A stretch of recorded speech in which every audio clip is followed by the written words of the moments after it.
بسم اللہ الرحمن الرحیم۔ حضرت نوح علیہ السلام کی کشتی۔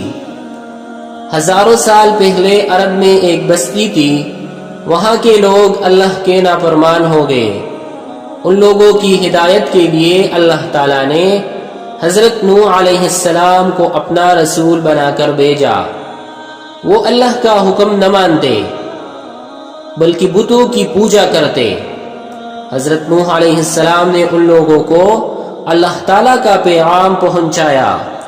حضرت نوح علیہ السلام نے سمجھایا کہ اے لوگو، بت پرستی چھوڑ دو، صرف ایک اللہ کا حکم مانو۔ اس پر وہ لوگوں کو غصہ آیا، انہوں نے حضرت نوح علیہ السلام کو جھوٹا کہا۔ حضرت نوح علیہ السلام نے سینکڑوں سال ان لوگوں کو سمجھایا، لیکن وہ لوگ ان کی بات ہی نہ سنتے۔ حضرت نوح علیہ السلام اللہ کا پیغام پلانے کی مسلسل کوشش کرتے رہے۔ بہت سالوں کی کوشش کے بعد تھوڑے سے لوگ حضرت نوح علیہ السلام کی دعوت پر ایمان لے آئے اور ان کے ساتھی بن گئے۔ یہ دیکھ کر مندر کے لوگ حضرت نوح علیہ السلام کے دشمن بن گئے۔ حضرت نوح علیہ السلام کو نقصان پہنچانے لگے۔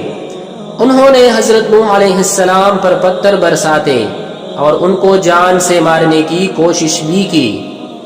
حضرت نوح علیہ السلام نے ان لوگوں کو بتایا کہ میرا کام تو بس یہ تھا کہ اللہ کا پیغام تم کو پہنچا دوں، اب ہدایت کی راہ پر چلنا تو تمہاری اپنی مرضی ہے۔ حضرت نوح علیہ السلام نے دعا کی کہ یا اللہ، اب یہ لوگ بہت سرکش ہو گئے ہیں، یہ تو ہماری جانوں کے دشمن بن گئے ہیں۔ یا اللہ، آپ ایمان والوں کو ان ظالموں کے شر سے بچا لے۔ اللہ تعالیٰ نے حضرت نوح علیہ السلام پر وحی نازل کی اور ان کو کشتی بنانے کا حکم دیا۔ حضرت نوح علیہ السلام نے جنگل کے درختوں کی مدد سے ایک بڑی کشتی بنانا شروع کر دی۔ کافر لوگ ان کا مذاق اڑانے لگے، کیونکہ وہاں دور دور تک کوئی دریا یا سمندر نہیں تھا۔ کشتی بن گئی تو بارش شروع ہو گئی۔ اللہ کے حکم سے ایمان والے ساتھی بھی سوار ہو گئے اور ہر جانور کا ایک ایک جوڑا بھی کشتی پر سوار ہو گیا۔ بارش اتنی تیز تھی کہ آسمان کے ساتھ ساتھ زمین سے بھی پانی ابل رہا تھا۔ تیز ہوا چل رہی تھی۔ سیلاب کی خوفناک لہریں اتنی اونچی ہو گئی کہ ان میں تمام نافرمان سرکش لوگ ڈوب گئے۔